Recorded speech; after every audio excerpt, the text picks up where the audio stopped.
Ilang sandali pa at dumating na ang sunod na kliyente ng housemates, ang ina ni Fenech. Okay po, dito po tayo sa first. Yung feet niyo po.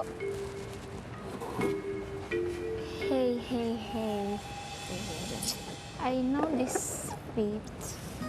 Alam na alam ko talaga yung itsura ng paa ng mama ko po. Sa bahay kasi, minamasahe ko siya.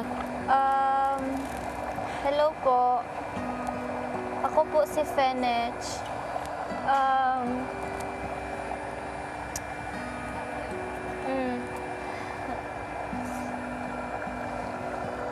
Close po kami, kuya. Yung sa bahay po, siya po yung napagsabihan ko yung mga tungkol po sa aming pamilya, ganun po. Sinusuportahan ko po siya. Kung ano yung hilig niya po, pinapuntahan ko din po yung mga show nila.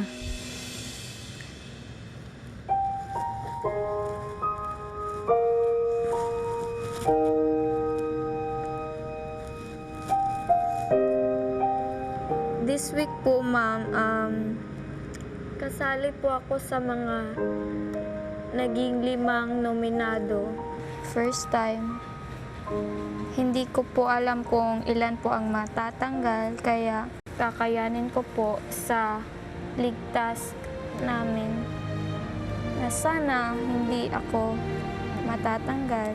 Super close po kami ng mama ko po kasi nagkakaintindihan po kami. Yung parang best friend po na kapatid, ganyan po.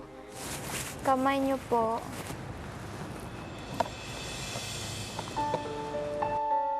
Familiar ha?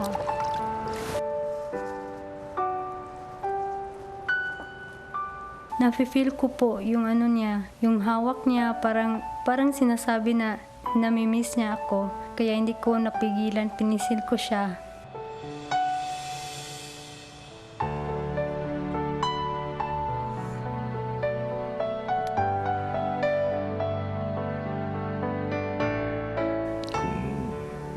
Bibigyan ka ng pagkakataon, ano sasabihin mo sa kanya, kay Fenech? Alam kong hindi madali to para sa iyo lahat.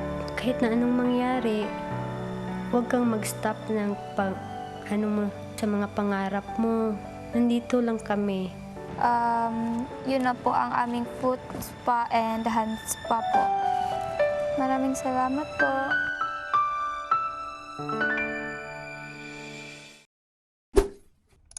Hi mga kapamilya! Be updated with the Pinoy Big Brother housemates by clicking the subscribe button and watch all the latest videos by clicking the I button above.